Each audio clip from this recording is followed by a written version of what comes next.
Today, I want to start with a non-example because a non-example is still an example. Let me show you what I mean. I am in Cricut Design Space and I'm connected to my Cricut Explore Air 2. I am just going to grab some text over on the left. And this font is called BFC Birthday Party. And of course, it's in all caps.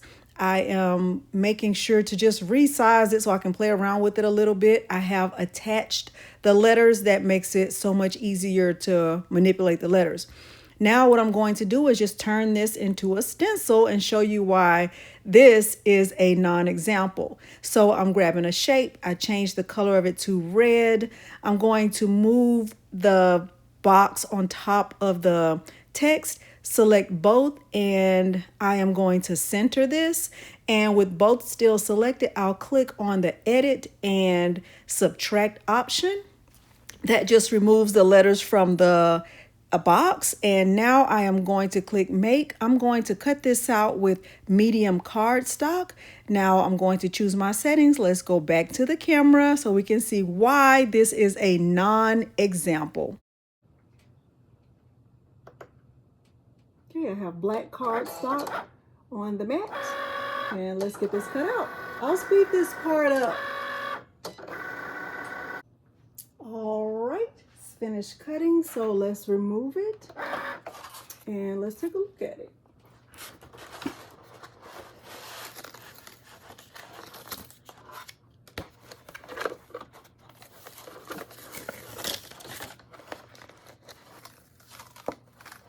So ideally, I will be able to use this to brush in the word love either on cardstock or fabric or something.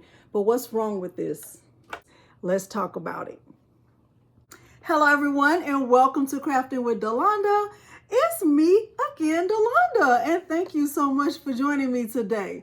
In today's tutorial, I am sharing 5 reminders that will help you be successful as you go on your journey of creating custom templates. So now, like I said, a non-example is really still an example. And as you can see in my non-example, I made the mistake of not having the inside part or the island of the O. I'm going to show you how to avoid having that mistake happen to you. And I'm sharing some other helpful tips. Now, if you find this video helpful, do the things, hype and like and hype at the end of this video. Like the video, subscribe to my channel, and turn on the bell for notifications because I do upload new content every single week. Now, without further ado, let's get into the tutorial. Reminder number 1, a stencil is a tool. And because it's a tool, it needs to be able to function under pressure. Now, let me give you an example of why this stencil as a tool would not work. So if I wanted to stencil this word love onto this bag, and let's say I had it all taped down, it was secured to the bag, it still wouldn't look right. I mean, you would know that it's the word love, but it wouldn't really look right without having the center of the O. So as a tool, this does not work. Okay, so we want to make sure that we're doing our best. We're going to come back to a stencil as a tool in some of our other reminders, but this helps us to see this as a visual, our non-example as a visual. But don't worry, we will also see our example from the non-example. We'll get to that. All right, number 2, our second reminder is that as a stencil, your words or your images have to be connected. Let me show you what I mean. Let's go back into Design Space right now. The second reminder is that some of your letters will need what's called a bridge. So in our non-example, you could see that the O was not connected to anything. Basically, the center of the O was like an island. And let's just say you were stuck on that island, or I was stuck on that island. In order to get from the island to the other side, I would need something called a bridge. And that's what these letters, some of your letters will need. I'm going to show you the letters that will need a bridge once I'm back on the camera. But while we're in Design Space, let's go back to the same font that I used the first time. the BFC birthday party. And I'm going to show you how to add a bridge in the letters to make sure there are no letters with an island and that they're all connected where they should be. Now, in this case, the only letter that needs a bridge is that O. And in order to create a bridge in Cricut Design Space, the easiest way is just to grab a shape. And in this case, I'm grabbing a square. I am going to unlock the proportions and just make that line more narrow. And there is not like a set size that is perfect for every letter. So that is not what is important in this case. But what I'm doing is just making a narrow line, and then I am going to center it in the middle of the O. And what I'm going to eventually do is ungroup the letters just to double check and make sure it's centered in the middle of the O and not centered with the whole word love. And once I do that, I will use that subtract feature so that I can remove the pieces that will help me to build a bridge for the letter O. So pay attention to what I do right here. I have the rectangle and the O selected only. I have aligned them. I'm going to click edit and I'm going to use the subtract option. Now you can see that there is a line going straight down the O, closing out the menu on the left, and now I'm going to attach the letters. Now I'm still going to add that box behind the letters. I'm just changing the color to yellow, and I am going to stretch it all the way across the letters to make sure that they are completely covered. And once I have them, I will go ahead and I think I did slice once I had them centered so that I could remove the letters from the box. And I did subtract again.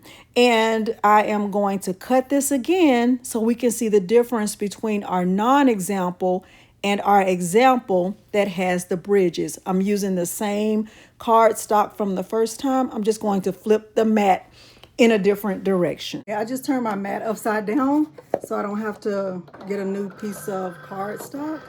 And I will get this cut out. I'm using the medium cardstock setting. I'm going to press the flashing C and get this cut out. I'll speed this part up. I'm going to remove the mat from the machine and let's take a look at this. Let's just remove the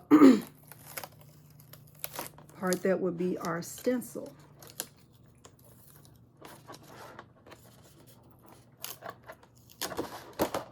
Okay, we see the difference.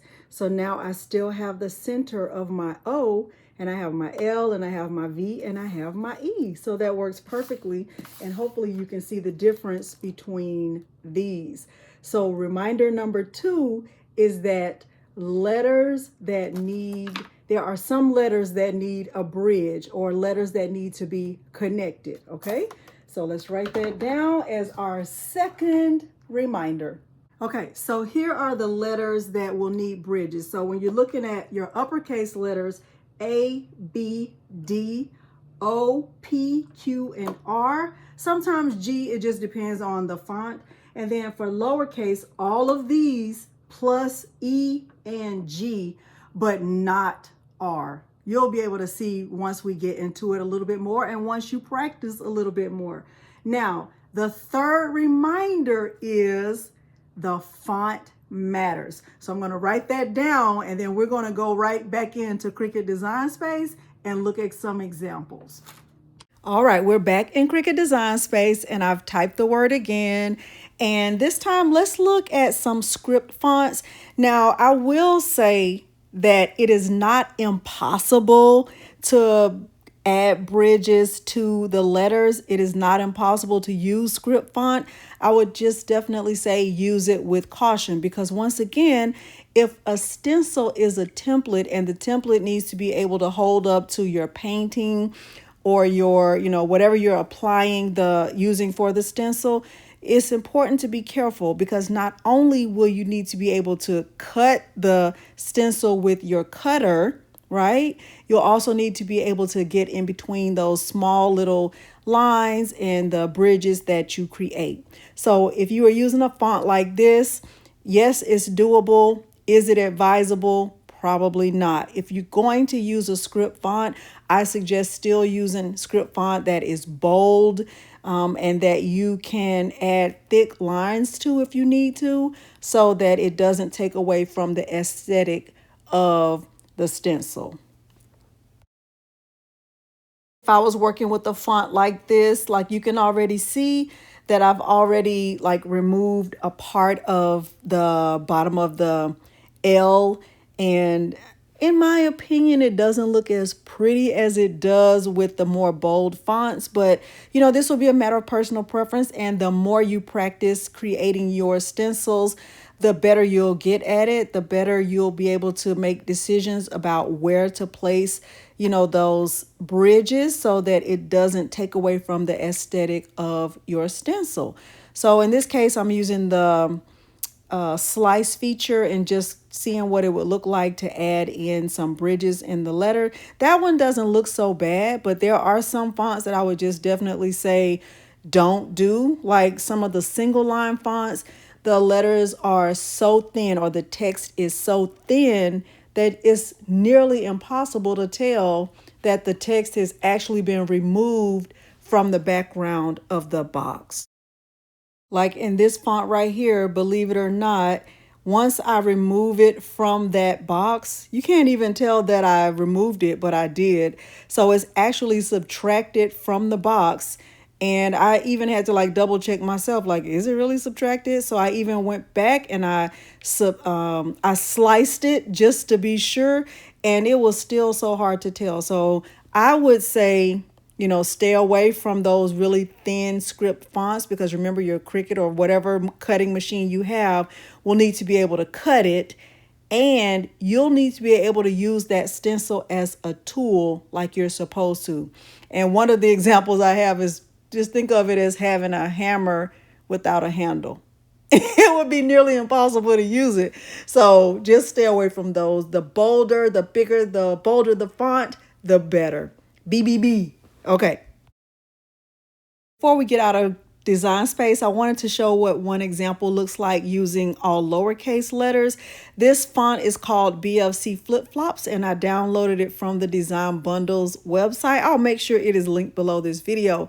I like this font because it is nice and bold, whether it's in all caps or lowercase.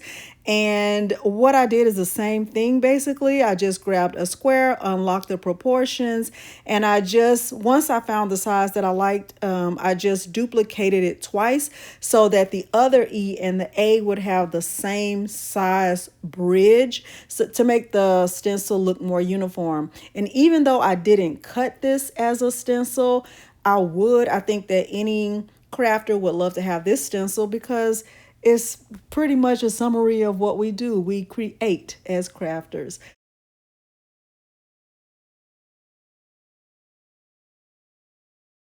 Isn't this the cutest stencil? Yes, I know it is. Now let's go ahead and go back to the camera so that I can share the last two reminders with you. All right, so we're back on the screen, and I said our number 3 was that font matters, and I showed you some examples in Cricut Design Space.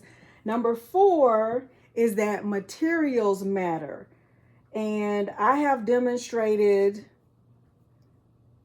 with 3 different materials. Well, number 4 if you count today.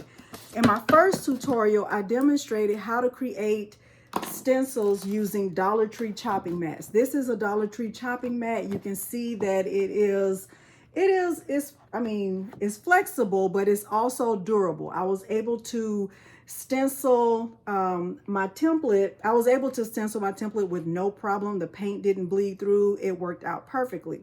This is 10 mil Mylar, and let's look at the difference.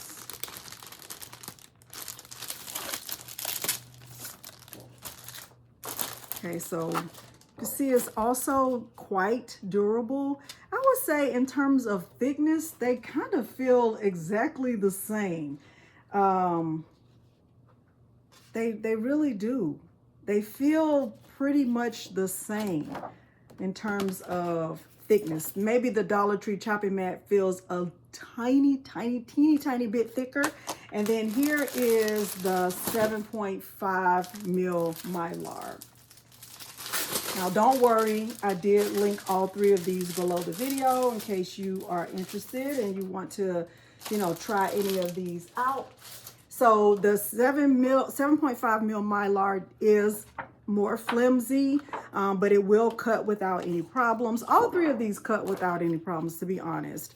So you can only tell slightly the difference between the 10 mil and the 7.5 mil, and then the Dollar Tree. So just like materials matter, you know, like font matters, materials matter, because remember, a stencil is a tool. And even though it might look nice in Design Space, if it doesn't function, then it's not going to help you.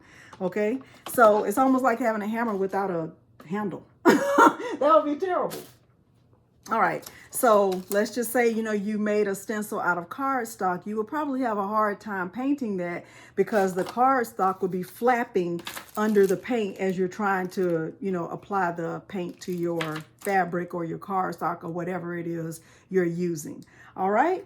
And last but certainly not least, my final reminder is do a test cut before you commit. Hopefully you can read my writing. It's not the best, but do a test cut before you commit. So once you finish your design in Cricut Design Space, test it out on cardstock the same way that I did. You can use one sheet of 8.5 by 11 cardstock. You can use copy paper. You can use the cheapest material you have on hand just to test it out. And that will let you know which of your letters may be missing a bridge, right? Okay, so now before we finish this whole thing out, let's look back at our reminders so that we are fully prepared for customizing our own stencils. Number one, a stencil is a tool. Remember, if it's a tool, you should be able to use it. It should stand up to the pressure. And in most cases, when you're using a stencil, you're using paint or ink or something like that. And you need your stencil to be able to hold the material in place so that you can paint or, you know, whatever, apply whatever it is you're using. Number two, some letters need bridges. So your uppercase letters need bridges, and then there are some lowercase letters that need bridges, but that will also depend on the font. That leads us right into reminder number three. The font matters. The font that you use matters. I suggest using something big and bold. My favorite font that's big and bold is Anton. It is a font that's free it's one of the Google fonts.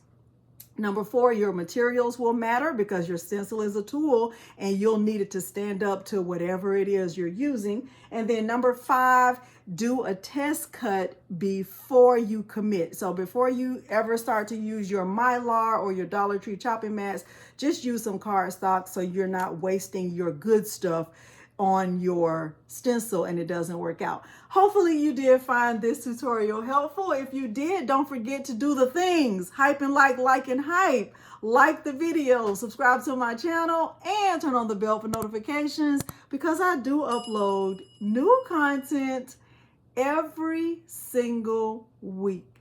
Thank you so much for joining me today, and thanks for watching. Bye.